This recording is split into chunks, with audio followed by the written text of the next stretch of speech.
साजिना जी साध संगत अपनी मन वृत्ति एकाग्र करने वास्ते रसना पवित्र करने वास्ते गज के आखो धन सतगुरु प्रताप गुरमुखो मैं सतगुरु प्रताप सिंह जी के परथाए अर्जा कर रहा सी कि जिस तरह ਭਾਰਤ ਵਰਸ਼ ਨੂੰ ਗੁਲਾਮੀ ਦੀਆਂ ਸੰਗਲਾਂ ਦੇ ਵਿੱਚੋਂ ਛਡਾਉਣ ਦੇ ਵਾਸਤੇ ਸਤਿਗੁਰੂ ਰਾਮ ਸਿੰਘ ਪਾਤਸ਼ਾਹ ਜੀ ਨੇ ਜੋ ਲਹਿਰ ਚਲਾਈ ਸੀ, ਜਿਸ ਤਰ੍ਹਾਂ ਉਹਨਾਂ ਦਾ ਬਚਨ ਸੀ ਕਿ ਮੈਂ ਜਿਹੜੀ ਚਗਿਆੜੀ ਲਾ ਚੱਲਿਆ ਇਹਦੇ ਭਾਂਬੜ ਮਚਣਗੇ, ਉਹ ਸਤਿਗੁਰੂ ਜੀ ਤੋਂ ਬਾਅਦ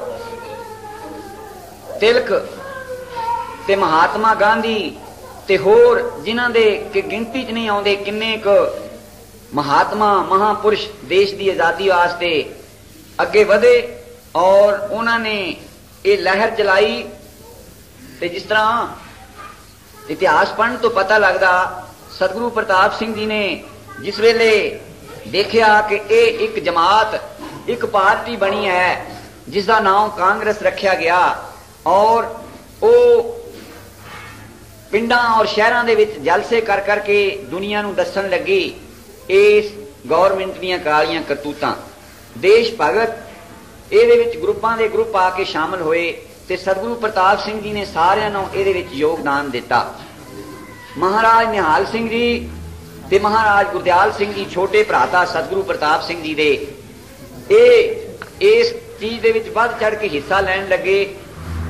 ਸੰਤ ਨਿਧਾਨ ਸਿੰਘ ਜੀ ਆਲਮ, ਮੰਗਲ ਸਿੰਘ ਜੀ ਅਰਸ਼ੀ ਫਰਿਸ਼ਤਾ, ਟਹਿਲ ਸਿੰਘ ਜੀ ਸੱਦੋਵਾਲੀਏ, ਇਹ ਇਹਨਾਂ ਦੀ ਗਿਣਤੀ ਨਹੀਂ ਕਿ ਕਿੰਨੀ ਕੁ ਵਾਰ ਪੰਡਿਤ ਮਨਸਾ ਸਿੰਘ ਜੀ ਕਿ ਕਿੰਨੀ ਕੁ ਵਾਰ ਇਹ ਜੇਲਾਂ ਦੇ ਵਿੱਚ ਗਏ, ਪਰ ਇਹ ਲਹਿਰ ਇਸ ਤਰ੍ਹਾਂ ਚੱਲਦੀ ਰਹੀ। ਕੋਈ ਟਾਈਮ ਐਸਾ ਆਇਆ ਕਿ ਜਿਸ ਤਰ੍ਹਾਂ ਸਾਲਾਨਾ ਇਜਲਾਸ ਕਾਂਗਰਸ ਦਾ ਹੁੰਦਾ, ਹੁਣ ਵੀ ਹੁੰਦਾ ਹੈ, ਪਰ ਉਦੋਂ ਕੁਝ ਪਾਬੰਦੀਆਂ ਦੇ ਬਾਵਜੂਦ ਬਹੁਤ ਮੁਸ਼ਕਲਾਂ ਦੇ ਨਾਲ ਕਈ ਵਾਰੀ ਇਹ ਪ੍ਰੋਗਰਾਮ ਹੁੰਦਾ ਸੀ। ਲਾਹੌਰ 1929 ਸਨ ਦੇ ਵਿੱਚ ਜਿਹੜਾ ਸੈਸ਼ਨ ਲਾਹੌਰ ਦਾ ਸੀ, ਉੱਥੇ ਇਜਲਾਸ ਸੀ ਇਹਦਾ ਕਾਂਗਰਸ ਦਾ। ਉਸ ਦੇ ਬਾਰੇ ਜਦੋਂ ਤਿਆਰੀਆਂ ਆਰੰਭ ਹੋਈਆਂ, ਪੰਜਾਬ ਦੇ ਵਿੱਚ ਇਹ ਪਹਿਲਾ ਇਜਲਾਸ ਸੀ ਤੇ ਕੁਝ ਮਤਭੇਦਾਂ ਦੇ ਕਾਰਨ ਕਰਕੇ ਕਾਂਗਰਸ ਦਾ ਬਾਈਕਾਟ ਕਰ ਦਿੱਤਾ ਬਾਕੀ ਦੀਆਂ ਪਾਰਟੀਆਂ ਨੇ। ਬਾਬਾ ਖੜਕ ਸਿੰਘ ਜੀ ਦੀ ਪ੍ਰਧਾਨਗੀ ਹੇਠ ਉਸ ਵੇਲੇ ਅਕਾਲੀ ਲਹਿਰ ਜਿਹੜੀ ਸੀ ਉਹ ਚੱਲਦੀ ਸੀ।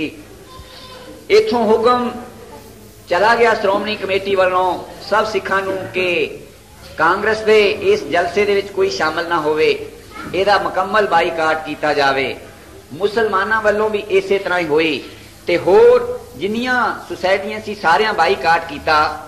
ਮਗਰ ਸਤਿਗੁਰੂ ਪ੍ਰਤਾਪ ਸਿੰਘ ਜੀ ਜਿਹੜੇ ਭੂਤ ਭਵਿੱਖ ਵਰਤਮਾਨ ਦੇ ਜਾਣੂ ਸਨ, ਉਹਨਾਂ ਨੂੰ ਪਤਾ ਸੀ ਕਿ ਹਿੰਦੁਸਤਾਨ ਦਾ ਬੇਤਾਜ ਬਾਦਸ਼ਾਹ ਆ ਰਿਹਾ ਹੈ ਔਰ ਅਸੀਂ ਕਦੇ ਵੀ ਕੋਈ ਕੌਮ ਇੱਕ ਦੇ ਝੰਡੇ ਥੱਲੇ ਜਿੰਨਾ ਚਿਰ ਇਕੱਠੀ ਨਹੀਂ ਹੁੰਦੀ ਉਹਨਾਂ ਚਿਰ ਉਹ ਕੋਈ ਕੰਮ ਨੂੰ ਸਰੰਜਾਮ ਨਹੀਂ ਦੇ ਸਕਦੀ। ਤੇ ਪੰਡਿਤ ਜਵਾਹਰ ਲਾਲ ਭਾਵੇਂ ਉਹਨਾਂ ਦੇ ਵਿੱਚ ਕਈ ਗਲਤੀਆਂ ਨਿਕਲਦੀਆਂ ਰਹੀਆਂ, ਇਨਸਾਨ ਕੋਈ ਵੀ ਮੁਕੰਮਲ ਸੰਪੂਰਨ ਨਹੀਂ ਹੋ ਸਕਦਾ ਸਤਿਗੁਰੂ ਤੋਂ ਬਗੈਰ। ਭੁੱਲਣ ਵਿੱਚ ਕੀਆ ਸਭ ਕੋਈ ਕਰਤਾ ਆਪ ਨਾ ਭੁੱਲੇ, ਉਹ ਅਕਾਲ ਪੁਰਖ ਸਤਿਗੁਰੂ ਭੁੱਲਣ ਅੰਦਰ ਸਭ ਕੋ ਭੁੱਲ ਗੁਰੂ ਕਰਤਾਰ। ਤੇ ਮਗਰ ਉਹਨਾਂ ਦੀ ਕੁਰਬਾਨੀ ਜੇ ਦੇਖਿਆ ਜਾਏ ਇਸ ਪਰਿਵਾਰ ਦੀ, ਮੋਤੀ ਲਾਲ ਤੋਂ ਲੈ ਕੇ ਇਹਨਾਂ ਨੇ ਯਾਨੀ ਸਾਰਾ ਸਰਵੰਸ ਦਾਨ ਕੀਤਾ ਹੈ ਸੀ। ਲੜਕੀਆਂ ਭੈਣਾਂ ਤੇ ਹੋਰ ਸਾਰਾ ਪਰਿਵਾਰ ਹੀ ਜੇਲਾਂ ਦੇ ਵਿੱਚ ਜਾਂਦੇ ਔਰ ਉਹਨਾਂ ਨੂੰ ਉਸ ਵੇਲੇ, ਹੁਣ ਉਹਨਾਂ ਨੂੰ ਆਜ਼ਾਦੀ ਮਿਲਣ ਤੋਂ ਬਾਅਦ ਬੇਸ਼ੱਕ ਉਹ ਹਿੰਦੁਸਤਾਨ ਦੇ ਬਾਦਸ਼ਾਹ ਬਣੇ, ਆਗੂ ਬਣੇ, ਮਗਰ ਜਦੋਂ ਉਹਨਾਂ ਲਹਿਰ ਚਲਾਈ ਸੀ, ਇਤਿਹਾਸ ਪੜ੍ਹਨ ਤੋਂ ਪਤਾ ਲੱਗਦਾ ਕਿ ਪੰਡਿਤ ਜਵਾਹਰ ਲਾਲ ਨਹਿਰੂ ਉਹਨਾਂ ਦਿਨਾਂ ਦੇ ਵਿੱਚ ਜੇਲ੍ਹ ਦੇ ਵਿੱਚ ਸੀ, ਜਦੋਂ ਕਿ ਉਹਨਾਂ ਦੇ ਘਰ ਵਾਲੀ ਬੀਬੀ ਕਮਲਾ ਉਹ ਮਰਗ ਦੇ ਬਿਸਤਰ ਤੇ ਪਈ ਸੀ। ਜਿਸ ਵੀ ਕੋਈ ਬਚਨ ਦੀ ਆਸ ਨਹੀਂ ਸੀ, ਉਸ ਨੂੰ ਸੁਨੇਹਾ ਭੇਜਿਆ ਗਿਆ ਕਿ ਮੁਲਾਕਾਤ ਕਰਨ ਦੇ ਵਾਸਤੇ ਤੁਹਾਨੂੰ ਛੁੱਟੀ ਮਿਲ ਸਕਦੀ ਹੈ। ਉਹ ਕਹਿੰਦਾ ਨਹੀਂ, ਮੈਂ ਨਹੀਂ ਜਾਵਾਂਗਾ। ਮੁੱਕਦੀ ਗੱਲ ਉਹ ਚੜਾਈ ਕਰ ਗਈ, ਜੇਲ੍ਹ ਚੋਂ ਨਹੀਂ ਆਏ। ਕਿੱਡੀ ਕੁਰਬਾਨੀ ਹੈ। ਉਸ ਤੋਂ ਬਾਅਦ ਦੂਸਰੀ ਸ਼ਾਦੀ ਨਹੀਂ ਕੀਤੀ ਤੇ ਮਗਰ ਕਿੱਡਾ ਉੱਚਾ ਕਰੈਕਟਰ ਸੀ। ਜੇ ਪੁੱਛਣਾ ਤੇ ਕਹਿੰਦੇ ਕਿ ਉਹਦੇ ਵਰਗੀ ਕੋਈ ਹੈ ਨਹੀਂ ਹੋਰ, ਤੇ ਮੈਂ ਹੁਣ ਨਹੀਂ ਸ਼ਾਦੀ ਕਰਾਂਗਾ। ਉਹਨਾਂ ਲੋਕਾਂ ਨੇ ਅਗਵਾਈ ਕੀਤੀ ਤੇ ਸਤਿਗੁਰੂ ਪ੍ਰਤਾਪ ਸਿੰਘ ਜੀ ਨੂੰ ਇਸ ਭਵਿੱਖ ਦਾ ਪਤਾ ਸੀ कि ਇਹ ਜਿਹੜਾ ਪਰਿਵਾਰ ਹੈ ਜਾਂ ਇਹ ਜਿਹੜੀ ਲਹਿਰ ਚਲਾਈ ਹੈ ਸਤਿਗੁਰੂ ਰਾਮ ਸਿੰਘ ਪਾਤਸ਼ਾਹ ਦੀ ਬਖਸ਼ਿਸ਼ ਦੇ ਨਾਲ ਇਹ ਕਿਸੇ ਮੌਕੇ ਇਸ ਭਾਰਤ ਵਰਸ਼ ਨੂੰ ਆਜ਼ਾਦ ਕਰਨਗੇ। ਤੇ ਸਤਿਗੁਰੂ ਜੀ ਨੇ ਸਿੱਖਾਂ ਨੂੰ ਹੁਕਮ ਭੇਜਿਆ ਲਾਹੌਰ ਦੀ ਸੰਗਤ ਨੂੰ ਕਿ ਸਵਾਗਤ ਕਰਨਾ ਹੈ ਪੂਰੇ ਜ਼ੋਰ ਸ਼ੋਰ ਦੇ ਨਾਲ। ਘੱਟੋ ਘੱਟ 100 ਘੋੜ ਸਵਾਰ ਹੋਣਾ ਚਾਹੀਦਾ ਨਾਮਧਾਰੀ, ਜਿਹੜਾ ਕਿ ਪੂਰੀ ਆਪਣੀ ਡਰੈਸ 'ਚ ਹੋਵੇ। ਏਦਾਂ ਨਾ ਹੋਵੇ ਕਿ ਕਿਸੇ ਦੇ ਕੱਪੜੇ ਕਿਸੇ ਰੰਗ ਦੇ ਹੋਣ ਤੇ ਕਿਸੇ ਦੇ ਕਿਸੇ। ਜੋ ਸਤਿਗੁਰੂ ਰਾਮ ਸਿੰਘ ਪਾਤਸ਼ਾਹ ਨੇ ਲਹਿਰ ਚਲਾਈ, ਮੈਨੂੰ ਪਤਾ ਕਿ ਇੱਕ ਵਾਰੀ ਪੰਡਤ ਜਵਾਹਰ ਲਾਲ ਨਹਿਰੂ ਜੀ ਨੇ ਆਉਣਾ ਸੀ ਦੀਵਾਨ 'ਚ ਦਿੱਲੀ, ਜਦੋਂ ਚੀਨ ਦੀ ਜੰਗ ਸੀ, ਮੇਰਾ ਖਿਆਲ ਹੈ 1962 ਦਾ ਇਹ ਵਾਕਿਆ। ਮੈਂ ਵੀ ਉਸ ਦੀਵਾਨ 'ਚ ਸਤਿਗੁਰਾਂ ਦੇ ਹਜ਼ੂਰ ਹਾਜ਼ਰ ਸੀ ਤੇ ਸਤਿਗੁਰਾਂ ਨੇ ਕਿਹਾ ਕਿ ਸਟੇਜ ਦੇ ਉੱਤੇ ਕੋਈ ਵੀ ਮਾਮੂਲੀ ਰੰਗਦਾਰ ਵੀ ਕਪੜਾ ਜਿਹੜਾ ਜਿਹਨੇ ਪਹਿਨਿਆ ਹੋਵੇ ਉਹ ਨਾਮਧਾਰੀ ਵੀ ਥੱਲੇ ਸਟੇਜ ਤੋਂ ਹੋ ਜਾਏ। ਇੱਕਦਮ ਪਿਓਰ ਸਫੈਦ ਕੱਪੜੇ ਤੇ ਗਲ 'ਚ ਉੱਨ ਦੀਆਂ ਸਫੈਦ ਮਾਲਾ, ਇਸ ਤਰ੍ਹਾਂ ਦੀ ਡਰੈਸ ਜਿਹੜੀ ਕਿ ਸਤਿਗੁਰੂ ਰਾਮ ਸਿੰਘ ਪਾਤਸ਼ਾਹ ਨੇ ਸਾਨੂੰ ਸਤਜੁਗੀ ਬਾਣਾ ਦਿੱਤਾ, ਉਸ ਦੇ ਵਿੱਚ ਹੋਣ। ਤੇ ਸਤਿਗੁਰੂ ਪ੍ਰਤਾਪ ਸਿੰਘ ਜੀ ਨੇ ਹੁਕਮ ਕੀਤਾ ਕਿ ਮੁਕੰਮਲ ਨਾਮਧਾਰੀ ਬਾਣੇ ਦੇ ਵਿੱਚ ਉਹਦਾ ਸਵਾਗਤ ਕਰਨਾ ਹੈ। ਤੇ ਹੁਣ ਗੌਰਮੈਂਟ ਵੱਲੋਂ 44 ਦਫਾ ਲੱਗੀ ਹੋਈ ਹੈ ਭਈ ਕੋਈ ਇਕੱਠੇ ਨਹੀਂ ਹੋ ਸਕਦੇ, ਕੋਈ ਸਲਾਹ ਮਸ਼ਵਰਾ ਨਹੀਂ ਹੋ ਸਕਦਾ, ਮਗਰ ਅੰਦਰੇ ਅੰਦਰ ਸਾਰਾ ਇੰਤਜ਼ਾਮ ਕਰਕੇ ਸੰਤ ਧਿਆਨ ਸਿੰਘ ਜੀ ਪੱਥਰਾਂ ਵਾਲੇ ਭਾਟੀ ਦਰਵਾਜੇ ਉਹਨਾਂ ਦਾ ਮਕਾਨ ਸੀ ਔਰ ਸਾਧ ਸੰਗਤ ਦਾ ਗੜ ਸੀ, ਕਿਲਾ ਸੀ, ਕਿਉਂਕਿ ਸਤਿਗੁਰੂ ਪ੍ਰਤਾਪ ਸਿੰਘ ਜੀ ਦੇ ਦੋਨੋਂ ਛੋਟੇ ਭਰਾਤਾ ਉਸ ਘਰ ਵਿਆਹੇ ਹੋਏ ਸਨ। ਤੇ ਸਾਰਾ ਇੰਤਜ਼ਾਮ ਕੀਤਾ ਗਿਆ। ਮਾਤਾ ਜੀਵਨ ਕੌਰ ਜੀ ਨੂੰ ਭੈਣੀ ਸਾਹਿਬੋਂ ਉਚੇਚਾ ਲਿਜਾਇਆ ਗਿਆ ਲੰਗਰ ਦੇ ਪ੍ਰਬੰਧ ਵਾਸਤੇ ਔਰ ਪ੍ਰਸਾਦੇ ਘਰਾਂ ਦੇ ਵਿੱਚ ਇਸੇ ਤਰ੍ਹਾਂ ਗੁਪਤੀ ਤੌਰ ਪੱਕਦੇ ਰਹੇ। ਉਹਨਾਂ ਪ੍ਰਸਾਦਿਆਂ ਨੂੰ ਮੌਕੇ ਦੇ ਨਾਲ ਹੁਕਮ ਹੋਇਆ ਕਿ ਕੋਈ ਵੀ ਇਸ ਇਜਲਾਸ ਦੇ ਵਿੱਚ ਆਇਆ ਕੋਈ ਭੁੱਖਾ ਨਾ ਜਾਵੇ। ਜਿਸ ਵੇਲੇ ਇਸ ਤਰ੍ਹਾਂ ਦਾ ਮੌਕਾ ਬਣਿਆ ਤੇ 100 ਘੋੜੇ ਘਰਾਂ ਦੇ ਵਿੱਚ ਇਸੇ ਤਰ੍ਹਾਂ ਲੁਕੋ ਕੇ ਰੱਖੇ ਹੋਏ ਸਨ। ਤੇ ਉਹ ਇੱਕ ਖਾਸ ਇੱਕ ਇਸ਼ਾਰਾ ਸੀ ਕਿ ਉਸ ਟਾਈਮ ਇੱਕਦਮ ਸਟੇਸ਼ਨ ਤੇ ਜਿਸ ਟਾਈਮ ਗੱਡੀ ਨੇ ਆਉਣਾ ਸੀ ਉਸ ਟਾਈਮ ਉੱਥੇ ਸਾਰੇ ਇਕੱਤਰ ਹੋ ਜਾਣ।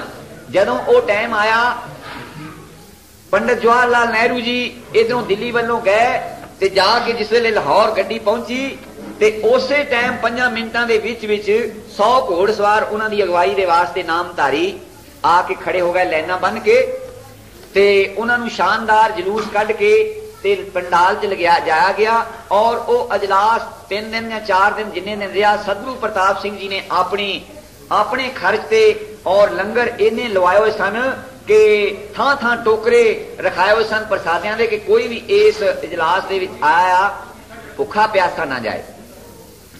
ਪਰ ਉਹ ਸਤਿਗੁਰੂ ਜੀ ਕਿਉਂ ਕਿ ਉਹਨਾਂ ਨੇ ਇਹ ਚੀਜ਼ ਦੀ ਲਹਿਰ ਚਲਾਈ ਸੀ ਕਿ ਇਹ ਜੋ ਦੇਸ਼ ਹੈ ਸਾਡਾ ਭਾਰਤ ਵਰਸ਼, ਇਹਦੇ ਵਿੱਚ ਅੰਗਰੇਜ਼ ਨੇ ਆ ਕੇ ਡੇਰੇ ਲਾਏ ਹਨ, ਸਾਡੇ ਵਿੱਚ ਪਾਟਕ ਪਾਇਆ ਹੈ, ਸਾਡੇ ਧਰਮ ਦੇ ਵਿੱਚ ਇਸਨੇ ਖਲਲ ਪਾਇਆ ਹੈ ਤੇ ਇਸ ਨੂੰ ਜਿਸ ਤਰ੍ਹਾਂ ਵੀ ਹੋ ਸਕਦਾ ਉਸ ਦੇ ਦੌਰਾਨ ਦੇ ਵਿੱਚ ਫਿਰ ਸੰਤ ਨਨਾਨ ਸਿੰਘ ਜੀ ਆਲਮ ਤੇ ਮਹਾਰਾਜ ਨਿਹਾਲ ਸਿੰਘ ਜੀ ਇਹ ਜੇਲ੍ਹ ਯਾਤਰਾ ਇਹਨਾਂ ਨੂੰ ਕਰਨੀ ਪਈ ਔਰ ਇਸ ਚੀਜ਼ ਨੂੰ ਮੱਦੇ ਨਜ਼ਰ ਰੱਖਦੇ ਹੋਏ ਮਹਾਰਾਜ ਗੁਰਦਿਆਲ ਸਿੰਘ ਜੀ ਨੇ ਉਹਨਾਂ ਨੇ ਕਿਹਾ ਕਿ ਜਿੰਨਾ ਚਿਰ ਸਾਡਾ ਆਪਣਾ ਕੋਈ ਪ੍ਰੈਸ ਨਹੀਂ, ਜਿੰਨਾ ਚਿਰ ਅਸੀਂ ਕੋਈ ਪ੍ਰਚਾਰ ਵਾਸਤੇ ਕੋਈ ਛਾਪ ਕੇ ਅਖਬਾਰ ਨਹੀਂ ਜਨਤਾ ਦੇ ਵਿੱਚ ਵੰਡ ਸਕਦੇ, ਉਹਨਾਂ ਚਿਰ ਇਸ ਮਿਸ਼ਨ ਨੂੰ ਅਸੀਂ ਨਹੀਂ ਚਲਾ ਸਕਦੇ। ਤੇ ਸਤਜੁਗ ਅਖਬਾਰ ਜਿਹੜਾ ਇਹਦਾ ਮੁੱਢ ਪਹਿਲੇ ਲਾਹੌਰ ਬੰਨਿਆ ਮਹਾਰਾਜ ਗੁਰਦਿਆਲ ਸਿੰਘ ਜੀ ਨੇ।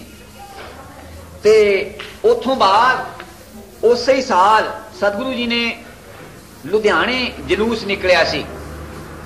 ਉਸ ਜਲੂਸ ਦੇ ਵਿੱਚ ਸਤਿਗੁਰੂ ਪ੍ਰਤਾਪ ਸਿੰਘ ਜੀ ਬਰਾਬਰ ਪੰਡਤ ਜਵਾਹਰ ਲਾਲ ਦੇ ਘੋੜੇ ਤੇ ਚੜ ਕੇ ਔਰ ਸਾਰੇ ਸ਼ਹਿਰ ਦੇ ਵਿੱਚ ਜਲੂਸ ਨਿਕਲਿਆ ਸੀ। ਨਾਮਧਾਰੀ ਸੰਗਤਾਂ ਨੂੰ ਹੁਕਮ ਸੀ ਕਿ ਆਪਣੇ ਪੂਰੇ ਲਿਬਾਸ 'ਚ ਆਓ।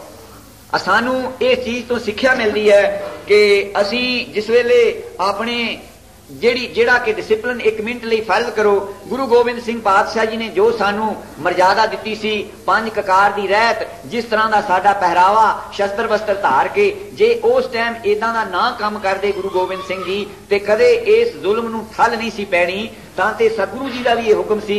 ਉਹਨਾਂ ਦੇ ਹੁਕਮ ਅਨੁਸਾਰ ਜਿਹੜੇ ਸਰਦਾਰ ਆਤਮਾ ਸਿੰਘ ਜੀ ਰਾਵਲਪਿੰਡੀ ਵਾਲੇ ਸਨ ਉਹਨਾਂ ਨੂੰ ਬੜਾ ਸ਼ੌਕ ਹੁੰਦਾ ਸੀ ਜਲੂਸਾਂ ਤੇ ਜਾਣ ਦਾ। ਉਹਨਾਂ 500 ਵਰਦੀ ਆਪਣੇ ਖਰਚ ਤੇ ਆਪਣੇ ਕੋਲੋਂ ਬਣਾ ਕੇ ਰੱਖੀ ਹੋਈ ਸੀ ਔਰ कई जिहड़े दिहाड़ीदार लोग दिहाड़ी छड्डण लई तैयार नहीं सी हुंदे ना, उन्हां नूं कहना दिहाड़ी कोलों पल्लिओं देंगे, मगर जाना शान दे नाल, किस करके कि जिहड़ी लहर सतगुरु राम सिंह पातशाह जी ने चलाई सी, जिस तरह कि वो किसी सिख बच्चे नूं कहा सी ना अंग्रेज ने कि तू पग दूसरे तरह की कर लै ते मैं तेरी भी विच खड़े करके फोटो ला लेना, ते वो कहंदा कि मैं इस पग नूं बदल नहीं सकदा, क्यों कि ये वो पग है जिस पग ने थानू इस देश दे विचों कटिया, इस पग ने। और इतिहास नूं पढ़ के देखो कि जो लहर सतगुरु राम सिंह ने चलाई सी, वो जिस तरह किसी ने ओ कविता दे विच लिखिया ना, कहंदे जद राणी कमली कर दिती किसी फफे कुटन जी बांधी ने, रुख धर्म दे जड़ तो पट दिते चल के अंग्रेज दी आंधी ने, तदों आजादी दा राह फड़िया गुरु राम सिंह जय पांधी ने, पहलों अपनाया उन्होंने पिछों अपनाया गांधी ने। जिहड़ा नाम मिलवर्तन दा राह सी, ये राह कढ़ के सतगुरु राम सिंह पातशाह जी ने दिता कि बगैर शस्त्र तो, बगैर किसी घल्लूघारे तो इस अंग्रेज नूं इहदे घर असीं पहुंचा देंगे। किन्ना मुकम्मल बाईकाट किया, मैनू पता कि मेरी सुरत तक भी ये सी रिवाज नामधारियां च कि स्कूल दे विच पढ़ नहीं सी जान दिता जांदा। मैं चौथी जमात च पढ़दा सी, ये सन 34 का वाकया है, ते बाबा खीम सिंह जी जिहड़े सूबे सन उस वेले, वो साडे पिता जी नूं आके कहंदे हुंदे सन कि इन्हां नूं लड़कियां नूं स्कूल चों हटा लो, सिख नहीं रहणगे। अज दी जनता इस चीज नूं एक हासो ही नहीं जे तौर ते सुनेगी कि उन्हां नूं बेइलम रखना बच्चियां नूं किड्डा गुनाह सी, मगर इस दी तह विच सी कुछ ओ चीज़ां। हुण तुसीं बच्चियां नूं रात दिन सिक्ख्या दे लो गुरसिੱਖੀ दी, तुसीं मगजमारी कर लो, क्यों कि जिहड़े विद्यालय बचपन चो जिथे बच्चे पढ़े हैं, जिन्हां दे नाल उन्होंने खेलिया है, जिन्हां दी उन्होंने हरेक नकल अपनाई है, वो चीज़ उन्हां दे अंतशकरण ते उकरी पई है। जो उन्हां नूं किताबां दे विच पढ़ाया गया वो चीज़ कदे भी वो मिट नहीं सकती। तां ते तुसीं भावें टिल ला लो, उन्हां विच गुरसिੱਖੀ अंसर नहीं उन्हां प्रवेश कर सकेगा जिन्ना उन्हां च पश्चिमी सभ्यता उन्हां प्रवेश कर गई। इस चीज़ नूं मद्देनज़र रख के सतगुरु प्रताप सिंह जी ने विचार की कि अखबार ते लाहौर कोई प्रैस किराए ते लैके उत्थे छापनी शुरू की सतयुग दी, ते जिहड़ा विद्यालय सी ओदा एक बहुत जरूरी काम सतगुरां ने समझिया। जिस तरह हुण साडे जिहड़े सिख कॉलेज जां होर इस तरह सिख विद्यालय हैं, उन्हां दे विच सानू ओनी धार्मिक विद्या पूरी नहीं पढ़ाई जाती, उन्हां दा नाम मात्र ही सिर्फ असीं ना कीगा उन्हां नूं सिख कॉलेज जां खालसा कॉलेज कह सकते हाँ। उन्हां दे विच हर एक चीज़ पश्चिमी पढ़ाई जाती है। ਇਹਦਾ ਜ਼ਰੂਰੀ ਕਾਰਨ ਨਹੀਂ कि उदा दे असीं ड्रैस च उदा दे लिबास च असीं वो विद्या हासिल कर सकते हैं। कदे तुसीं देखो रविंद्रनाथ टैगोर ने वो जिहड़ा शांति निकेतन खोलिया सी बंगाल दे विच, ओदा भी मतलब ये सी कि इत्थे भारतीयता सिखाई जाए बच्चियां नूं, बच्चियां च ये चीज़ कुट के भरी जाए कि असीं भारती हाँ और साडा लिबास ये है, साडी मर्यादा ये है। बेशक विद्या पढ़ने का कोई नुक्स नहीं, विद्या हर एक मुल्क की पढ़नी चाहिए। जिस तरह स्वामी राम तीर्थ जी वर्गे जिहड़े कि इन्ने अंग्रेजी दे माहर सन कि जिन्हां ने जाके अमरीका वर्गियां मुल्कां दे विच धाकां पा दित्तियां, जे वो विद्या अंग्रेजी ना पढ़े हुंदे ते ओ उत्थे दस नहीं सी सकदे। मगर उन्हां विच की शक्ति सी, उन्हां ने अपनी सभ्यता के अनुसार अपनी पद्धति के अनुसार उन्हां ने बंदगी करके उन्हां ने ओ एक चीज़ हासिल की सी जिस चीज़ के नाल उन्हां ते सवाल किया गया अमरीका कि तुसीं कहंदे कृष्ण महाराज बंसरी बजाउंदे हुंदे सी ते गऊआं नूं ओ इकट्ठियां कर लैंदे सीगे, ते ओ की गल सी बंसरी दे नाल किस तरह एक बेजवान इकट्ठे हो सकदे पशु। वो कहंदे मैं कल नूं जवाब देंगा, क्यों उन्हां शक्ति सी, उन्होंने उस सिमरन के नाल शक्ति हासिल की हुई सी। उन्होंने कहा कल फलाने टाइम मैं लैक्चर करांगा, लैक्चर करना शुरू कर दिता चौंक दे विच, शहर के सेंटर दे विच लैक्चर करते करते जिस वेले उन्होंने ऐसा माहौल पैदा कर दिता कि एकदम स्रोते जिहड़े अपने वर नूं खिंच लै, जिन्हां चेता ही भुल गया, ते फिर पिछे तुरना शुरू कर दिता, थोड़ा थोड़ा पिछे खिसकना शुरू कर दिता। वो उस तरह मगर आई जाते हैं, उन्होंने लई गए हैं शहर के बाहर लै गए हैं, शहर के बाहर जाके अपना भाषण बंद कर दिता। वो सारे हके बके रह गए, देखते हैं चार सफेरा, कहते किथे सुन लगे सी तुसी भाषण। बस फिर सारे हैरान पैसी तो शहर ਦੇ ਵਿੱਚ ਇਹਦਾ ਭਾਸ਼ਣ ਸੁਣਦੇ ਸੀ ਕਹਿੰਦਾ मैं औलाद ना ਜਾਂ ਸੇਵਕ ਹਾਂ ਇੱਕ मैं कृष्ण महाराज नहीं मगर मेरे मगर ਤੁਸੀਂ ਉਹ ਪਸ਼ੂਆਂ ਨੂੰ ਇਕੱਠੇ ਕਰ ਲੈਂਦਾ ਸੀ ਤੁਸੀਂ ਕਹਿੰਦੇ ਬੰਸਰੀ ਵਜਾ ਕਿਦਾਂ ਤੇ ਤੁਸੀਂ ਪੜ੍ਹੇ ਲਿਖੇ ਲੋਕ ਸੱਭਿਆਚਾਰ ਵਾਲੇ ਤੁਸੀਂ ਮੇਰੇ ਮਗਰ ਕਿਉਂ ਤੁਰੇ ਆਏ ਤੁਸੀਂ ਤਾਂ ਉੱਥੇ ਲੈਕਚਰ ਸੁਣਨ ਦੇ ਵਾਸਤੇ ਇਕੱਠੇ ਹੋਏ ਸੀ ਇਹ ਚੀਜ਼ਾਂ ਕਿਉਂ ਕਿ ਉਹਨਾਂ ਨੇ ਆਪਣੀ ਭਾਰਤੀयता ਪੜ੍ਹੀ ਹੋਈ ਸੀ ਆਪਣੇ ਲਿਬਾਸ ਦੇ ਵਿੱਚ ਗਏ ਸਨ ਆਪਣੀ ਮਰਜ਼ਾਦਾ ਉਹਨਾਂ ਨੇ ਕਾਇਮ ਰੱਖੀ ਸੀ ਭਾਰਤ ਵਰਸ਼ ਦੇ ਵਿੱਚ ਅਜੇ ਵੀ ਤੁਸੀਂ ਇਸ ਚੀਜ਼ ਨੂੰ ਹੋਕ के विचार के देखो जेडे लोग वो वड्डे वड्डे साइंसदान या वड्डे वड्डे डॉक्टर या विद्या हासिल करने वाले वो साडे देश दे विच आके कोई ज्योतिष विद्या सीख रहा कोई राग विद्या सीख रहा कोई साज बजाने सीख रहा वो इस चीज तो इन्ने प्रभावित होए तुसीं कदे अमरीका जाके देखो जेडे गए हन उन्होंने लिखिया कि तुसीं एयरपोर्ट ते उतरोगे उत्थे तुहानूं शास्त्रीय संगीत दीयां चीज़ां तुहाडे कन्नी पैणगीयां वो लोग इन्ने इस चीज़ दे कायल होए हन अजे भी भारत दे विचों रोशनी लैंदे हन सो मेरा मतलब सतगुरु प्रताप सिंह पातशाह जी ने इस चीज नूं तरजीह दिती कि एक विद्याला नामधारी खोलिया जाए श्री भैणी साहब दे विच जिहदे विच कि निरी गुरमत दी सिक्ख्या दिती जाए हुण उस विद्यालय दे विच सतगुरु प्रताप सिंह जी दे साहबजादे सच्चे पातशाह सतगुरु जगजीत सिंह जी ते महाराज वीर सिंह जी बाल स्वरूप दे विच हन और इन्हां नूं भी उस विद्यालय च दाखिल किया गया उस विद्यालय च की विशेषता सी कि जेड़े विद्यार्थी हन वो अपने बस्तर आप धोण अपने रोटी खाण दे भांडे वो आप मांजण अपना स्नान पानी वो आप खुद करन अपनी स्कूल की सफाई वो खुद करन अपनी हरेक चीज की क्रिया जी पर अधीन कोई भी ना हो जब असी पर अधीन हो जाने प्यास लगी तो असी दूसरे नूं आवाज मारने कि मैनू पानी का गिलास दिओ साडे च इन्नी हिम्मत नहीं हुंदी कि असी पानी का गिलास भी लैके पी सकीए मेरे चश्मदीद वाकया सतगुरु जगजीत सिंह जी ते महाराज वीर सिंह जी अपने वस्त्र धोंदे हुंदे सन और अपने बाटे प्रसादे छकण दे आप मांजदे सी जिहड़ा मास्टर सी वो बाटे देखदा हुंदा सी कि किसी के बाटे नूं बाटे भी स्टैनलेस स्टील दे नहीं सी लिया के दिते जिन्हां च हथ लाए उस तरह ही चमकते रहन बाटे लोहे दे हुंदे सन देसी लोहे दे बने हुए उन्हां बाटियां नूं फिर देखना परखना कि किसी के बाटे नूं जगाल ते नहीं लगा किसी के बाटे नूं कोई मैल ते नहीं लगी हुई कपड़े देखने अज हुण साडियां भावें असीं ड्रैसां किस तरह दीयां पहनन लग पे हां मगर असीं पर अधीन हां सानू कोई धो के देवे कोई प्रेस करके देवे कोई साडा इशनान करावे कोई साडे वास्ते बूट पालिश करे असीं परतंत्र हो गए स्वतंत्र हुंदे होए सतगुरु प्रताप सिंह जी ने उस विद्यालय दे विच जेड़े विद्यार्थी पढ़े उन्हां नूं पूर्ण गुरमत दे अनुसार ग्रंथ साहब दा पाठ पढ़ाया गया अज अजे भी चैलेंज नाल ये कह सकदे हां असीं ये चीज कि दुनिया भर दे विद्वान जेड़े ओ एक मामूली जिहा जेड़ा कि नामधारी विद्यालय दे विच पढ़िया होवे भावें मेरे वर्गा ही होवे ते जरा पाठ करके देखण के पाठ की शुद्धताई दे विच की चीज़ां किस तरह लगा मात्रा लाइयां इस चीज नूं सतगुरु प्रताप सिंह जी ने मद्देनजर रख के उन्होंने कहा कि यह धर्म की विद्या जिहड़ी है गुरबाणी दी ये पहले साडे बच्चों नूं पढ़ाई जानी चाहिए है उस तो बाद जदों नौजवान बच्चा हो जाता उसनूं पता लग जाता बुरे भले का वो जिस तरह के भी स्कूल तुसीं भेजो उहदे जिहड़े संस्कार बचपन दे वो नहीं मिट सकते वो अपने संस्कार कायम रखेगा क्यों कि साहबजादे जिहड़े गुरु गोबिंद सिंह पातशाह जी दे सन साहब जोरावर सिंह ते साहब फतेह सिंह उन्होंने धार्मिक विद्या पढ़ाई गई सी की ताकत सी जिहड़ी कि 9 साल और 7 साल का बच्चा जाके एक बगानी कचहरी जिथे मां नहीं जिथे प्यो नहीं कोई भरा नहीं कोई मददगार नहीं एक पता पता वैरी उत्थे जाके किस चीज की ताकत दे उत्ते शेरां वांगू बबका मार मार के तो उत्थे ना किया सवाल जवाब करते सी वो सिर्फ धार्मिक विद्या उन्होंने बचपन तो ही वो सिक्ख्या दी गई सी कि पुत्र ये जिहड़ा धर्म है ये सारिया चीजों तो श्रेष्ठ है जिहड़ा शरीर है ये मिथ्या हर वक्त ये नहीं रहना इन्हें हर हालत नहीं रहना तुसीं धर्म नूं छड्ड के कदे भी इस शरीर नूं रखण दी कोशिश नहीं करनी सो तां ते सतगुरु प्रताप सिंह जी ने वो विद्यालय कायम कीता ते उत्थे नामधारी बच्चे पढ़दे हन हुण इस तो अगे फिर मैं अर्ज करांगा हुण एक पंक्ति शब्द दी कह के मैं खिमा मंगां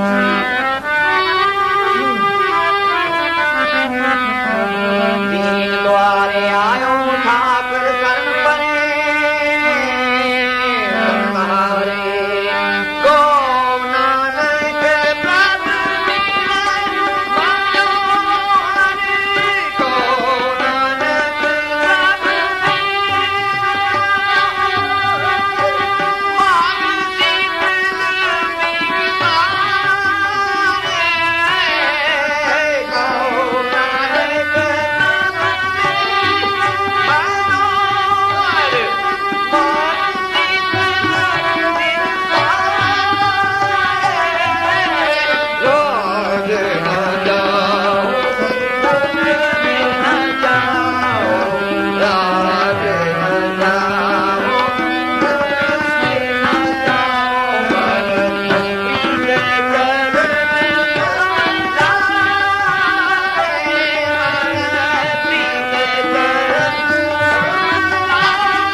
लफज किन्हां दे उत्ते घटदे हन। ये शब्द ये उन्होंने हिरदे की पुकार है जेडे कि एक गुरमत विद्यालय दे विचों पढ़ के निकले हैं। उन्होंने कदर है कि सानू राज की नहीं लोड़, किसी चीज की नहीं लोड़, सानू प्रीत है सतगुरु के चरणों नाल जिन्होंने कि इन्हें मार के दे काम कीते। एक जपजी साहब का तर्जमा असी करके अंग्रेजी भाषा दूसरे मुल्कों को दे सके हाँ, वो भी इन बिन सतगुरु जी के अनुसार नहीं भावें, मगर उन्होंने पढ़ के वो चक्रत हो रहे हैं। तो साडे पास सतगुरु जी ने किन्ने किन्ने अमोलक रतन दिते हैं गुरमत दे विच, जेड़े कि असी उन्होंने विचारन तो वांझे हाँ, असी गां बच्चों को वो चीज नहीं दे सकते। सो सतगुरु प्रताप सिंह जी का यह एक जरूरी हुक्म सी कि बच्चों को होश आउंदी दे नाल ही उन्होंने गुरमुखी अखर पढ़ा के उन्होंने गुरमत विद्या पढ़ाओ ताकि उन्होंने अपने गुरुओं का पता लगे। सो इन्हां लफ्ज़ां नाल खेमा मंगदा। सत श्री अकाल।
अपनी मंदिर की एकाग्र करने वास्ते रचना पवित्र करने वास्ते गज के आखो धन सतगुरु प्रताप गुरमुखो ये ढोलक छेणिया का दीवान हलेगा ये जरा जिंद जान दे नाल ही बोलना पैंदा ते ये प्रपाटी सतगुरु राम सिंह जी ने पाई ते साध संगत दे विच सारे सीधियां धारना ते बोलते सन।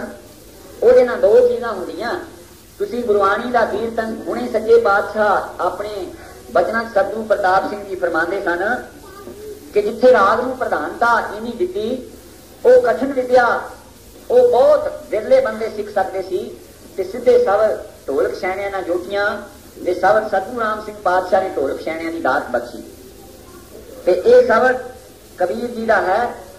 कबीर जी की माता इस गल का गिला करती है कि साडी कुल किसी ने राम का नाम नहीं सी जपिया ते ये हुण रोज चौंका भांडा ही दिता रहिंदा जिद्दां दी सोच सतगुरु राम सिंह जी ने रखाई कूका पंथ नूं गुरु गोबिंद सिंह के हुक्म अनुसार उस सोच नूं सतगुरु प्रताप सिंह जी ने देसां प्रदेसां दे विच फैलाया। उस सोच नूं ਜਿਹੜੇ ਸੰਸਾਰੀ लोग ਉਹ घबरा जाते हैं ਕਹਿੰਦੇ ਕਿਹੜਾ ਇਹਦਾ ਆਂਗਣ ਛੰਗਣ करे घड़ी पिछों हाथ धो लो घड़ी पिछों भांडा मांज लो चौका दे दो ये खुला हो गया ये सुच्चा हो गया मगर उन्होंने इस बरीकी का की पता। एक आदमी लोहा कुटन वाला ਉਹਦੇ ਮੂਹਰੇ ਲਿਜਾ ਕੇ घड़ी रख दो कि ਇਹਨੂੰ जरा ठीक कर दे ਉਹਨੇ बेचारे ने लोहा कुटिया ਹੁੰਦਾ मोटा मोटा ਉਹਨੂੰ की पता वो पुरजे ही नहीं दिसने। इसी तरह ये गुरमति की एक बरीकी है। सो इस चीज से कबीर की माई गिला करती है ते सतगुरु राम सिंह जी ने जिहड़ा कूका पंथ पैदा किया ते सतगुरु प्रताप सिंह दे वेले इसे तरह सिख जिहड़े नामधारी बनते हैं सोध मर्यादा रखते हैं ते ओ फिर बाकी दे रिश्तेदारां वास्ते ते घरदियां बंदियां वास्ते वो भारू बन जाते। वो कहते भी ये दंगण छंगणी नहीं मुकदे। हुण मैं इसे सोध के उत्ते एक अर्ज कर देनी है। महाराज गुरदियाल सिंह जी के परछाए मैनूं रात हुक्म होया सी उस दिन मैं अर्ज की सी। महाराज गुरदियाल सिंह जी छोटी अवस्था दे विच अंग्रेजी विद्या पढ़ी बड़ी दिल ला के, और उन्होंने मन दे विच एक तीव्र इच्छा सी कि इस नामधारी इतिहास नूं अंग्रेजी दे विच छापिया जाए ताकि बाहरले मुल्कां दे लोगां नूं दस दिता जाए कि नामधारी मिशन की सी। क्यों कि एक ईसा मसीह जिसनूं जबरदस्ती उन्होंने सलीब ते चाढ़ दिता। सतगुरु प्रताप सिंह जी दे बचन हन कि वो कहण लगा मैनू शराब का प्याला पिला दिओ ताकि मैनू मरण तो डर लगे। बातां जिथों बणियां मेरा कहण दा भाव उस नामधारी इतिहास जिहदे विच के बंगार बंगाल के अगे टोपी नूं ते जलाद नूं कहा गया कि छेती करो खैर मिलिया मेरा साथ जाता है, ते ओ इतिहास महाराज गुरदियाल सिंह जी की तीव्र इच्छा सी कि ये अंग्रेजी दे विच छाप के बाहरले मुल्कां नूं दस्सिया जाए। जिस तरह वो इनसाइक्लोपीडिया जिहड़ी ओ ब्रिटेन का बहुत वड्डी किताब आ जिहदे करे 27,000 बरके हन जिहदे ओहदे विच जिथे कि सिखां दा हाल आया कुछ थोड़ियां लाइनां या मोहरियां पेजां दे उत्ते ओहदे विच ओ जिहड़े दूर दुराज दुनिया बैठी है जिहड़े 7 ਤੋਂ 10,000 मील दूर बैठे हैं उन्होंने जिथे कि कई मुल्कां दे मुसन्नफ जिसनूं जजमेंट करके ते फिर उहदे विच चीज दर्ज करदे उहदे विच उन्होंने ये चीज लिखी कि गुरु गोबिंद सिंह पातशाह दी सिੱਖੀ ਦੇ असूलों ते जे ਚੱਲਣ वाले हैं तो नामधारी कूका पंथ है। ये उन्हां दूर बैठे लोगों ने लिखा। इस चीज नूं सतगुरु प्रताप सिंह जी के छोटे भरा दा महाराज गुरदियाल सिंह के दिल दे विच तड़प सी कि बाहरले मुल्कां दे विच इहदा प्रचार किया जाए। ते जिहड़े संत इंदर सिंह जी चक्रवर्ती सन वो महाराज गुरदियाल सिंह जी के लंगोटिए यार सन और बहुत मित्रता सी इन्हां दी, इत्थों तक कि इकट्ठे प्रसादा छकन तक भी इन्हां दी मित्रता सी। और वो हर वेले प्रेरणा देंदे रहिंदे सी चक्रवर्ती नूं इंदर सिंह नूं कि तू गुरमुखी दे विच इतिहास लिख, तू सतगुरु राम सिंह का इतिहास। क्यों कि उन्होंने भी जबानी याद सी बहुत, उन्होंने श्री भैणी साहब बहुत समा कटिया सी। उन्होंने दादा जी बाबा जय सिंह सतगुरु राम सिंह पातशाह के आनंद सेवक सन, इससे वो प्रेरणा उन्होंने देंदे रहे।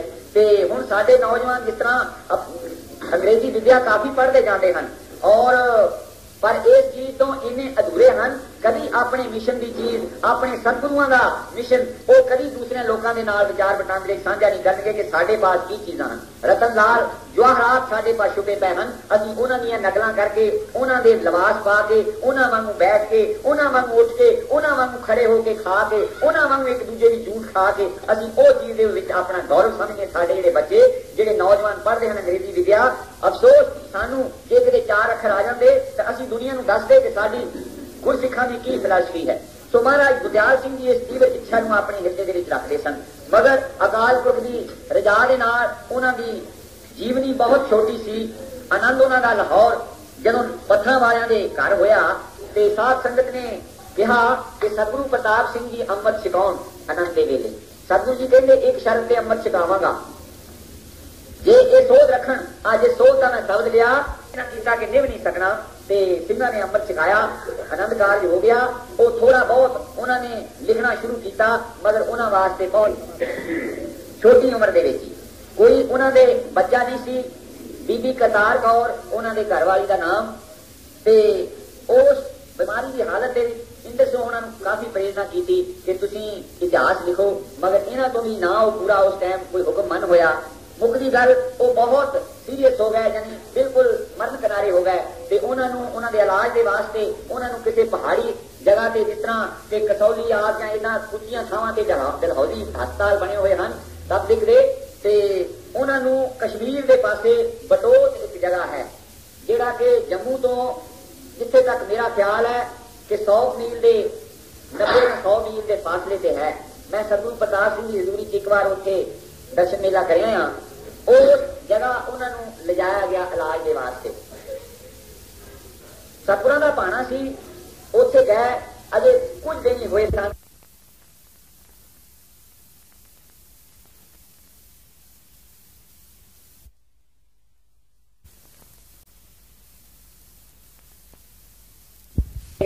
हुक्म आ गया अकाल पुरख दा ते महाराज गुरदियाल सिंह जी चल बसे। उन्हां दा शव उन्हां दा शरीर ਉਹ ਕਾਰ ਦੇ ਵਿੱਚ ਰੱਖਿਆ ਤੇ ਸ੍ਰੀ ਭੈਣੀ ਸਾਹਿਬ ਨੂੰ ਚੱਲ ਪਏ। ਤੁਸੀਂ ਹਿਸਾਬ ਲਾਓ ਕਿ ਭੈਣੀ ਸਾਹਿਬ ਬਟੋਤ ਤੋਂ ਕਿੰਨੀ ਦੂਰ ਸੀ, 150 ਮੀਲ ਤੇ ਜੰਮੂ ਜਲੰਧਰ ਤੋਂ ਆ ਅੱਗੇ ਭੈਣੀ ਸਾਹਿਬ ਤਕਰੀਬਨ 200 ਮੀਲ ਜੰਮੂ ਤੇ 100 ਮੀਲ ਅੱਗੇ 300 ਮੀਲ ਤੋਂ ਕਾਰ ਦੇ ਵਿੱਚ ਉਹਨਾਂ ਨੂੰ ਲਿਆਂਦਾ ਗਿਆ। ਜਦੋਂ ਸ੍ਰੀ ਭੈਣੀ ਸਾਹਿਬ ਆਏ ਤੇ ਉਹਨਾਂ ਨੇ मुड़ के उन्होंने विच जान पै गई, उन्होंने मुड़ के श्वास चलन लग पिया, जिस तरह लोग कहते फुआरों होया। ते उधर कौंसर की वरत्या, उधर का दरगाह का कौंसर सुनो। जिस वेले महाराज गुरदयाल सिंह जी चैतन्य हुए ते कहन लगे सच्चे पातशाह जी को बुलाओ। सच्चे पातशाह गए सतगुरु प्रताप सिंह जी, कहते कि मैंने सोच रखाओ हुणे, मैं ते मंगवी दिल लैके आया। कहते की गल हुई? कहते कि मैं दरगाह विच गया, उत्थे सतगुरु हरि सिंह पातशाह का पहरा लगा। पिता जी महाराज गुरदयाल सिंह जी पिता जी सतगुरु हरि सिंह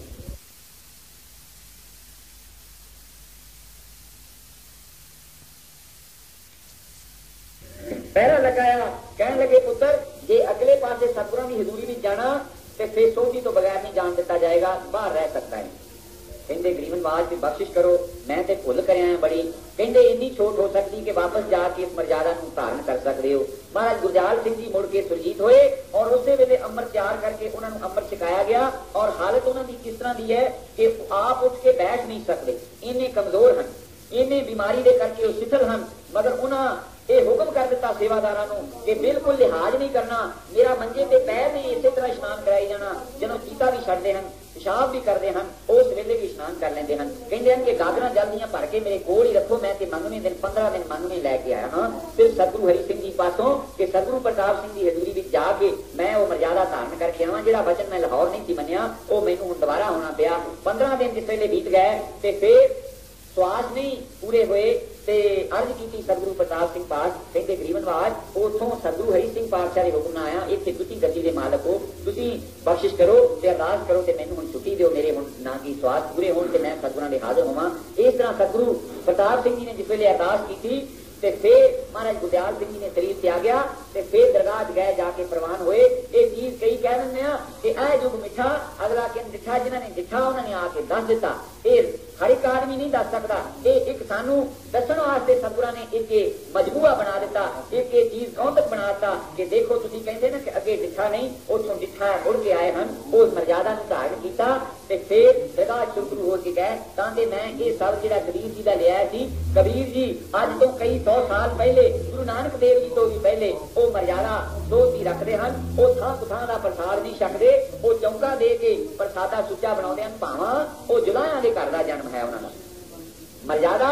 जिस तरह रविदास जी जिस वेले पर पैदा हुए चमारा के घर ते दुध नहीं चुंगते अपनी माई का, क्यों शराब के नाल उन्हां दा जन्म होया सी चमारा के घर। ते फिर रामानंद जी नूं बुला के लियांदा, उन्हां अपनी दिव्य दृष्टि नाल देखिया कि इह तां साडा ही चेला, असीं इहनूं शराब दिता सी, ओ तू भी चमार हो निकलिया, तू चमारा ने अपने भरावां ने जाके तू रस सीधा लै आया ते असीं ते शराब दिता सी। ओहदे कंन दे विच गुरमंत्र दिता। की गुरमंत्र दिता? अपनी शक्ति नाल उहनूं कहा कि पुੱਤਰ हुण तू जिस घर दे विच जन्मिया ओ तू इत्थों दुध पी माता दा, और असीं तैनूं उपदेश देंगे राम नाम दा, ते भावें नीच जात हर जपदियां उत्तम पदवी पाए, इहदे विच कोई नहीं। क्यों कि जेड़ा नीच नूं कोई नहीं ना जानदा, वो नाम जप के 4 कुंटां च मानिया जांदा। सो इस ते मेरा कहण दा भाव वो कबीर जी उदों सुचमताई रखते जुलाहियां दे घर प्रगट हो के, तो हुण उन्हां दी माता जेड़ी इस गल दा जिला करदी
जग सतगुर जग धारे मान मान सुतरे ज्ञान गुर कहो विचार गाठों खंड सतगुर किया दुख दरिद्र इनके गया सतगुर जिन परसिया से पस प्रेम सुनर पया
सतगुरु की साजी नवाजी साध संगत अपनी मन वृत्ति एकाग्र करने वास्ते, रसना पवित्र करने वास्ते गज के आखो धन सतगुरु प्रताप। गुरमुखो, जिस तरह मैं कल अर्ज करदा सी कि सच्चे पातशाह सतगुरु प्रताप सिंह जी जिस तरह महाराज गुरदयाल सिंह जी नूं सोध दा अमृत छका के और जिस तरह उन्होंने 15 दिन दरगाह दे विचों मंगवे मिले सन, वो दोबारा फिर वो मर्यादा नूं इस नूं धारण करके दरगाह दे विच हाजिर होए ते सच्चे पातशाह दौरा करदे गढ़ दीवाले जिला हुशियारपुर विच आए हन। इत्थे संत हरनाम सिंह जी गढ़ दीवाले वाले जिहड़े सतगुरु राम सिंह पातशाह दे हजूरों बरोस आए हुए सन और बहुत बंदगी वाले महात्मा सन। उस इलाके च अजे भी जाके तुसीं हुशियारपुर दे जाके देखो ते ओ संता हरनाम सिंह उन्हां दे डेरे दी बहुत दुनिया पूजा करती है और उत्थे आके हर तरह दीयां मंगां पूरियां करके जांदी है दुनिया। उन्हां बारे सतगुरु प्रताप सिंह जी दे बचनां चों भी सुनिया कि किन्ने महान पुरुष सन। जदों बिरध अवस्था दे विच चल फिर नहीं सकदे ते लोग उधरले पासे रहो वो चो जिन्हां नूं कहिंदे वगदे हन ते वो ढाह ला दिंदे सन ते वो लिजा के संतां दा मंजा चुक के लै जांदे ते वो जाके छिटी हथ दे विच छोटी जी रखदे सन ते इस तरह इशारे नाल कह देना इस तरफ को हो जाओ ते वो पानी उत्थे दा उत्थे मुड़ जांदा सी। उन्हां दे डेरे सतगुरु जी गए, बहुत महान पुरुष सन। और इस चीज तो एक मैं अर्ज करांगा कि जेड़े बंदगी वाले पुरुष हन ओहो ही सही लफ्जां विच सतगुरु दी इज्जत कर सकते हैं। असी कई बार अरदास करदे जिस तरह कह दिंदे हां सच्चे पातशाह असी भुल्लणहार हां तू बख्शिंद है, अपने आप नूं असी कह लेना सतगुरु नूं तू कह देना। असली सतगुरु की इज्जत करनी ही बंदगी वाले नूं आउंदी है। किते संत लाल सिंह जी भूरे गिल्लां वाले वो बड़े महापुरुष सन और बंदगी वाले उन्होंने रबाबियां दे पासों कीर्तन भी सीखिया ते बहुत रसदायक कीर्तन करते सी। कीर्तन दे विच किते गुरु गोबिंद सिंह पातशाह बारे अर्जां करदे इन्ना सिर्फ उन्होंने बचन कहा कि गुरु गोबिंद सिंह जी ना आप राम ना बैठे ते ना सिखां नूं बैठन दिता। इस गल तो नाराज हो गए संत हरनाम सिंह जी, कहंदे कि तू सतगुरां दी शान दे विच सही लफ्ज नहीं बोले और बिल्कुल सादे जिहे लफ्जां दे विच सतगुरां दा नाम उच्चारण कर दिता ते ओ डरदे दीवान चों बाहर नठ गए संत लाल सिंह जी ते सतगुरु प्रताप सिंह जी बैठे सन दीवान दे विच। सिख नूं भेज के ते संतां लाल सोना नूं मंगाया और उन्हां नूं कहा कि वेला फिर हथ नहीं आउणा, हुणे इन्हां तो खेमा मंग लो। पर यह एक रस्ता ही ऐसा कि इत्थे इज्जत बेइज्जती का सवाल ही नहीं पैदा हुंदा। जे हिसाब नाल देखिए ते रब जिहड़ा रहिंदा ही इज्जत दे ओले है। असीं लोग जिहड़े एक दुनियावी इज्जतां दे विच फस के गुरमत चाली वल्लों मुनकर हो जाने। गुरु पातशाह बाणी च कहंदे हन लोगन की वडियाइयां बै संतर पागों जो मिले प्यारा अपना ते बोल करागों। दुनिया दीयां वडियाइयां ओ अग दे नाल जालन दा वास्ते सतगुरां ने हुक्म लिखिया कि इनी जली नाम बसारिया एक ना चली नाल ते ओ आके गल च पल्ला पा के खड़े हो गए। कहंदे महाराज बख्श लो मेरे तो भुल हो गई ते संतां भरे दीवान च डन लाया। कहंदे 7 बैठना कढ ते फिर सतगुरां दे अगे हथ जोड़ के माफी मांग के गरीब नवाज मैं अगों वास्ते इस तरह दीवान च नहीं कहांगा। किड्डे महापुरुष सन ओ चोटी दे। सतगुरु जी उन्हां दे नाल दौरा करते हुए इस तरह वापस जिस वेले गढ़ दीवाले पहुंचे ते संतां दा शरीर बिरध करके बहुत यानी अखीरले टाइम ते आ चुका सी। मुक्ति गल संत दे त्याग गए। उन्हां तो बाद सतगुरु प्रताप सिंह जी ने उत्थे ही उस साल का जिहड़ा नितनेम सी वो उत्थे गढ़ दीवाले आरंभ कर दिता चालीसा। हुण मैं इहदे विच इह अर्ज करनी है कि असी भी नितनेम करते हाँ।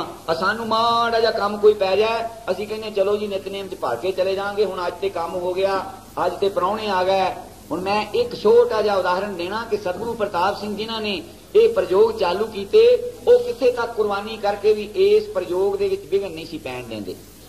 ਤੇ ਪਿਛਲੇ ਦੀਵਾਨ 'ਚ ਮੈਂ ਅਰਜ਼ ਕੀਤੀ ਸੀ ਕਿ ਸਤਿਗੁਰੂ ਜਗਜੀਤ ਸਿੰਘ ਜੀ ਸੰਮਤ 1977 ਵਿੱਚ ਪ੍ਰਗਟ ਹੋਏ ਤੇ ਮਹਾਰਾਜ ਵੀਰ ਸਿੰਘ ਜੀ ਸੰਮਤ 1980 ਵਿੱਚ 3 ਸਾਲ ਬਾਅਦ ਤੇ ਕਰੀਬਨ 6 ਮਹੀਨੇ ਦੀ ਆਯੂ ਹੋਏਗੀ ਮਹਾਰਾਜ ਵੀਰ ਸਿੰਘ ਜੀ ਦੀ। ਤੇ ਮਾਤਾ ਭੁਪਿੰਦਰ ਕੌਰ ਜੀ ਦੇ ਕਰਕੇ ਬਹੁਤ ਢਿੱਲੇ ਸਨ ਤੇ ਇਧਰ ਸਤਿਗੁਰਾਂ ਨੇ ਪ੍ਰਯੋਗ ਆਰੰਭ ਦਿੱਤਾ, ਅਖੰਡ ਪਾਠ ਤੋੜ ਦਿੱਤੇ। ਦੂਸਰੇ ਪਾਸੇ ਸਿੰਘ ਜਿਹੜੇ ਉਹ ਬੈਠ ਕੇ ਸਿਮਰਨ ਕਰਦੇ ਹਨ। ਸਿਮਰਨ ਕਰਨ ਦਾ ਸਾਨੂੰ ਤਾਂ ਆ 1 ਘੰਟਾ ਅਸੀਂ ਕਈ ਉਸਲ ਵੱਟੇ ਲੈ ਕੇ ਤੇ ਇਹਨੂੰ ਪੂਰੇ ਕਰਦੇ ਹਾਂ। ਜੇ ਕਿਤੇ ਸਤਿਗੁਰਾਂ ਦਾ ਟੇਪ ਰਿਕਾਰਡ ਭਾਸ਼ਣ ਨਾ ਲਾਇਆ ਹੋਵੇ ਤਾਂ ਅਸੀਂ ਬੈਠ ਹੀ ਨਹੀਂ ਸਕਦੇ ਘੰਟਾ, ਕਿਉਂ ਕਿ ਸਾਡੇ ਕੰਨ ਇਸ ਤਰ੍ਹਾਂ ਦੇ ਬਣ ਗਏ ਹਨ, ਅਸੀਂ ਨਿਸ਼ਚਲ ਹੋ ਕੇ ਨਹੀਂ ਬੈਠ ਸਕਦੇ। ਤੇ ਮਗਰ ਮੈਂ ਸਤਿਗੁਰਾਂ ਨੂੰ ਦੇਖਿਆ ਨਿਯਮ ਕਰਦਿਆਂ ਨੂੰ ਕਿ 2 ਵਜੇ ਤੜਕੇ ਇਸ਼ਨਾਨ ਪਾਣੀ ਕਰਕੇ ਉਹ ਆਪਣਾ ਜਿਹੜਾ ਉਹਨਾਂ ਦਾ ਥੜਾ ਬਣਾਇਆ ਸੀ ਨਿਤਨੇਮ ਕਰਨ ਦੇ ਵਾਸਤੇ, ਜਿਹਦੇ ਦੁਆਲੇ ਪਾਣੀ ਦੀ ਖਾਈ ਬਣਾਈ ਹੋਈ ਸੀ ਜਿਹਦੇ ਵਿੱਚ ਕਿ ਕੋਈ ਕੀੜਾ ਪਤੰਗਾ ਜਾ ਕੇ ਵਿਘਨ ਨਾ ਪਾਵੇ। 2 ਵਜੇ ਤੋਂ 4 ਵਜੇ ਤੱਕ ਉੱਥੇ ਆਪਣਾ ਨਿਤਨੇਮ ਪ੍ਰਯੋਗ ਦਾ ਕਰਨਾ ਤੇ ਫਿਰ 4 ਵਜੇ ਆਸਾ ਦੀ ਵਾਰ ਦੇ ਵਿੱਚ ਦਰਸ਼ਨ ਦੇਣੇ, ਫਿਰ ਆਸਾ ਦੀ ਵਾਰ ਦਾ ਕੀਰਤਨ ਸੁਣਨਾ ਔਰ ਨਾਲ ਰਲ ਕੇ ਕਰਨਾ। ਹੁਣ ਸਾਤੋਂ ਆਸਾ ਦੀ ਵਾਰ ਦਾ ਕੀਰਤਨ ਤੇ ਖੁੱਸ ਗਿਆ। ਹੁਣ ਪਰਸੋਂ ਨੂੰ ਪ੍ਰਯੋਗਾਂ ਦੇ ਭੋਗ ਤੇ ਹੋਣਾ ਆਸਾ ਦੀ ਵਾਰ ਦਾ ਕੀਰਤਨ ਤੇ ਗਿਣਤੀ ਕਰਨੀ ਕਿ ਨਾਮ ਧਾਰੀਏ ਕਿੰਨੇ ਪਹੁੰਚਦੇ ਆਸਾ ਦੀ ਵਾਰ ਤੇ, ਜਿਹੜੇ ਕਿ ਸਤਿਗੁਰੂ ਪ੍ਰਤਾਪ ਸਿੰਘ ਨੇ ਗੁੜਤੀ ਦਿੱਤੀ ਸੀ। ਸਾਡੇ ਜਥੇ ਦਾ ਤੇ ਨਾਂ ਹੀ ਆਸਾ ਦੀ ਵਾਰ ਸੀ। ਮੈਂ ਤਾਂ ਹੁਣ ਤੁਹਾਡੇ ਇੱਥੇ ਚਰਨਾਂ ਜਾ ਕੇ ਸ਼ਬਦ ਪੜ੍ਹ ਲੈਣਾ ਖੁੱਲੇ ਤੇ ਨਹੀਂ ਤੇ ਸਾਡਾ ਜਥੇ ਦਾ ਨਾਂ ਹੀ ਆਸਾ ਦੀ ਵਾਰ ਸੀ। ਆਸਾ ਦੀ ਵਾਰ ਕਿੰਨੀ ਇੱਕ ਚੀਜ਼ ਸਾਨੂੰ ਵੱਡੀ ਦਿੱਤੀ ਸੀ ਕਿ ਸਤਿਗੁਰੂ ਜੀ ਗੁਰੂ ਗੋਬਿੰਦ ਸਿੰਘ ਪਾਤਸ਼ਾਹ ਦੇ ਇਤਿਹਾਸ ਵੱਲ ਨਿਗਾਹ ਮਾਰ ਕੇ ਦੇਖੋ ਕਿ ਗੁਰੂ ਗੋਬਿੰਦ ਸਿੰਘ ਪਾਤਸ਼ਾਹ ਪਿਛਲੇ ਪਾਸੇ 10 ਲੱਖ ਵੈਰੀ ਚੜਿਆ ਆਉਂਦਾ, ਅਗਲੇ ਪਾਸੇ ਸਰਸਾ ਨਦੀ ਚੜੀ ਹੈ, ਉਹਨੂੰ ਪਾਰ ਨੰਗੇ ਹਨ, ਸਾਰਾ ਪਰਿਵਾਰ ਵਿਛੜ ਗਿਆ ਹੈ, ਉੱਪਰੋਂ ਬਾਰਿਸ਼ ਪੈ ਰਹੀ ਹੈ, ਕੋਈ ਕੋਠਾ ਨਹੀਂ, ਕੋਈ ਅਰਤਲਾ ਨਹੀਂ ਬੈਠ ਕੇ ਕਿਤੇ ਕੀਰਤਨ ਕਰਨ ਨੂੰ, ਤੇ ਪੱਠੇ ਦੇ ਵਿੱਚ ਬੈਠ ਕੇ ਸੱਚਾ ਪਾਤਸ਼ਾਹ ਉਹ ਕੀਰਤਨ ਕਰਨ ਲੱਗ ਪਿਆ ਸਾਰੀ ਵਾਰ ਦਾ। ਜਿਹਨੇ ਪੁੱਤਰਾਂ ਨੂੰ ਵਾਰ ਕੇ ਗੁੜਤੀ ਦਿੱਤੀ ਸੀ, ਸਾਨੂੰ ਇਹ ਚੀਜ਼ਾਂ ਦਿੱਤੀਆਂ ਸੀ, ਅਸੀਂ ਉਹ ਨਕਰਮਨ ਅਸੀਂ ਉਹਨਾਂ ਨੂੰ ਗਵਾ ਬੈਠੇ ਹਾਂ। ਅਸੀਂ ਸੁਖਾਂ ਦੇ ਵਿੱਚ ਬੈਠੇ ਹਾਂ, ਚੰਗੀਆਂ ਮਕਾਨਾਂ 'ਚ ਬੈਠੇ ਹਾਂ, ਸਾਰੇ ਸੁਖ ਪ੍ਰਾਪਤ ਹਨ, ਮਗਰ ਅਸੀਂ ਉੱਤੇ ਫੁੱਲ ਨਹੀਂ ਚੜਾ ਸਕਦੇ। ਤੇ ਆਸਾ ਦੀ ਵਾਰ ਦੇ ਕੀਰਤਨ ਸੱਚੇ ਪਾਤਸ਼ਾਹ 4 ਵਜੇ ਦਰਸ਼ਨ ਦੇਂਦੇ। ਹੁਣ ਗੜ੍ਹਦੀ ਵਾਲੇ ਪ੍ਰਯੋਗ ਹੋ ਰਿਹਾ। ਇਧਰ ਮਾਤਾ ਭੁਪਿੰਦਰ ਕੌਰ ਜੀ ਦਾ ਸਰੀਰ ਜਿਹੜਾ ਉਹ ਬਹੁਤ ਸਮਝ ਲਓ ਨਿਰਬਲ ਹੋ ਗਿਆ। ਮਾਤਾ ਜੀਵਨ ਕੌਰ ਜੀ ਨੇ ਸੁਨੇਹਾ ਭੇਜਿਆ, ਇੱਕ ਸਿੰਘ ਨੂੰ ਭੇਜਿਆ ਕਿ ਸਤਿਗੁਰਾਂ ਨੂੰ ਜਾ ਕੇ ਆਖੋ ਕਿ ਭੁਪਿੰਦਰ ਕੌਰ ਜੀ ਬਹੁਤ ਇਸ ਵੇਲੇ ਬਿਮਾਰ ਹਨ ਤੇ ਤੁਸੀਂ ਦਰਸ਼ਨ ਦੇਵੋ ਤੇ ਉਹਨਾਂ ਦੀ ਰੂਹ ਨੂੰ ਸ਼ਾਂਤੀ ਮਿਲ ਜਾਏਗੀ, ਕਿਉਂਕਿ ਉਹਨਾਂ ਦੇ ਸਰੀਰ ਦਾ ਕੋਈ ਭਰੋਸਾ ਨਹੀਂ। ਤੇ ਸਤਿਗੁਰੂ ਜੀ ਉਸ ਦੇ ਜਵਾਬ ਵਿੱਚ ਪਤਾ ਕੀ ਸੁਨੇਹਾ ਭੇਜਿਆ? ਇਹ ਸੁਨੇਹਾ ਭੇਜਦੇ ਹਨ ਆਪਣੀ ਪਿਆਰੀ ਮਾਤਾ ਨੂੰ, ਕਹਿੰਦੇ ਮਾਤਾ ਜੀ ਤੇ ਜੋ ਅਕਾਲ ਪੁਰਖ ਦਾ ਹੁਕਮ ਹੈ ਉਹ ਤੇ ਸੱਤ ਹੈ, ਉਹ ਟਲਣਾ ਨਹੀਂ, ਉਹ ਇੱਕ ਸਵਾਸ ਵੀ ਨਹੀਂ ਵੱਧ ਘਟ ਸਕਦਾ। ਗਣ ਘਾਲੇ ਸਭ ਦਿਵਸ ਸਾਸ ਨਹਿ ਵੱਢਣ ਘਟਣ ਤਿਲ ਸਾਰ, ਜੀਵਨ ਲੋੜੈ ਭਰਮ ਸਹਿ ਨਾਨਕ ਤੇਉ ਗਵਾਰ। ਗਿਣ ਕੇ ਪਾਏ ਹੋਏ ਹਨ ਤੇ ਕਹਿਣ ਲੱਗੇ ਵੀ ਅਸੀਂ ਇਹਨਾਂ ਹੈ ਵੀ ਜੇ ਸਰੀਰ ਪ੍ਰਯੋਗਾਂ ਦੇ ਵਿੱਚ ਚੱਲ ਗਿਆ ਤੇ ਫਿਰ ਅਸੀਂ ਸੰਸਕਾਰ ਤੇ ਆ ਪਹੁੰਚਾਂਗੇ। ਕਿੱਡਾ ਮਹਾਨ ਜੇਰਾ ਸੀ, ਕਿੱਡਾ ਮਹਾਨ ਉਹ ਤਪਸਵੀ ਸੀ ਜਿਸਨੇ ਆਪਣੇ ਪ੍ਰਯੋਗ ਵਿੱਚ, ਪ੍ਰਯੋਗ ਕਿਹਦੀ ਯਾਦ ਵਿੱਚ ਆਰੰਭਿਆ ਸੀ? ਸਤਿਗੁਰੂ ਰਾਮ ਸਿੰਘ ਪਾਤਸ਼ਾਹ ਦੀ ਯਾਦ ਦੇ ਵਿੱਚ ਆਰੰਭਿਆ ਸੀ ਕਿ ਇਹਦੇ ਵਿੱਚ ਵਿਘਨ ਨਾ ਪੈ ਜਾਏ। ਉਹ ਇਸੇ ਤਰ੍ਹਾਂ ਹੀ ਹੋਇਆ ਭਈ ਇੱਕ ਕੱਤਕ ਨੂੰ ਭੋਗ ਪੈਣਾ ਸੀ ਪ੍ਰਯੋਗਾਂ ਦਾ ਭੋਗ ਪਿਆ, ਇਧਰ ਭੋਗ ਪਿਆ ਤੇ ਉਧਰ ਮਾਤਾ ਭੁਪਿੰਦਰ ਕੌਰ ਜੀ ਸਰੀਰ ਤਿਆਗ ਗਏ।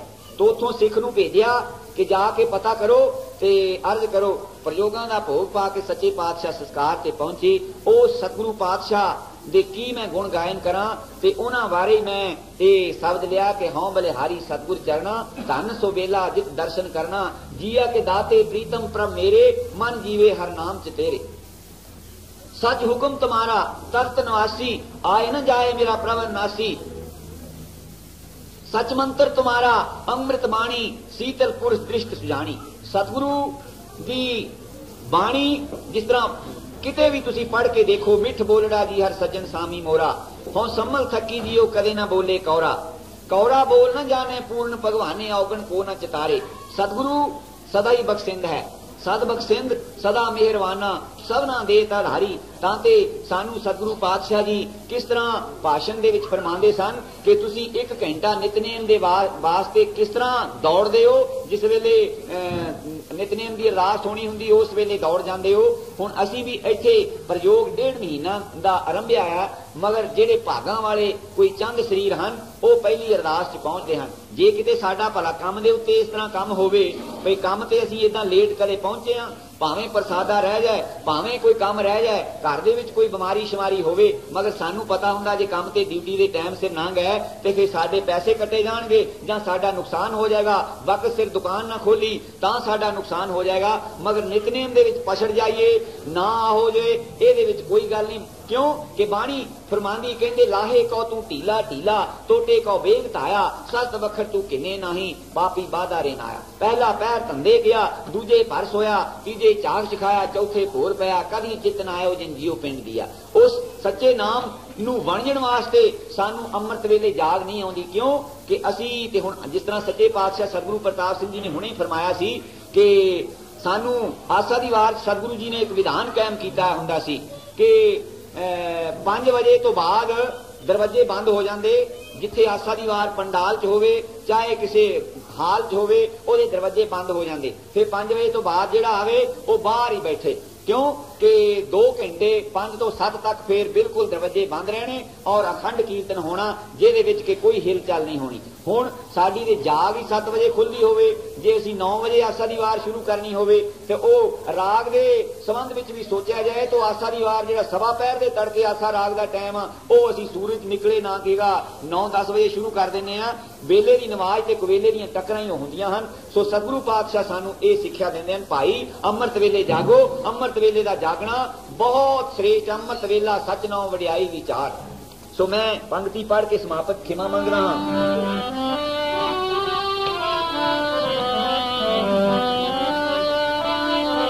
सचो पंत मारा तख्त निवासी आए न जाए मेरा प्रभु अविनाशी। तुम मेहरबान दास हम दीना, तुम मेहरबान दास हम दीना।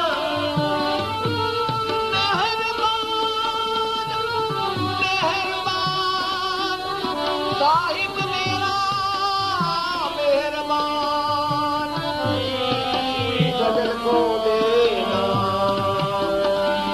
तुम मेहरबान दास हम दीना, तुम मेहरबान दास हम दीना। नानक साहिब कर दीना। ओ बलहारी सतगुरु चरणा तन तुम्हें लाजी दर्शन करना। ओ बलहारी। सो गुरमुखो सतगुरु दा जस सगात बोध है। हुण टाइम हो गया, मैं इत्थे ही खिमा मंगदा हां। असीं सारे उद्यम करिए, सानू मनुखा जन्म मिलिया, उठ के अमृत वेले इशनान पानी करके सिमरन करिए। इहा तेरी अवसर इहा तेरी बार ते फिर पछताओ न पावो पार। जिस वेले ये बीत गया साडा समा ते फिर एक श्वास भी साडे हाथ नहीं आ सकदा। तां ते असीं गुरबाणी पढ़ के विचार के अपने जीवन पढ़ के विचार के अपने जीवन दा लाहा लईए। इन्हां शब्दां नाल खिमा मंगदा। सत श्री अकाल।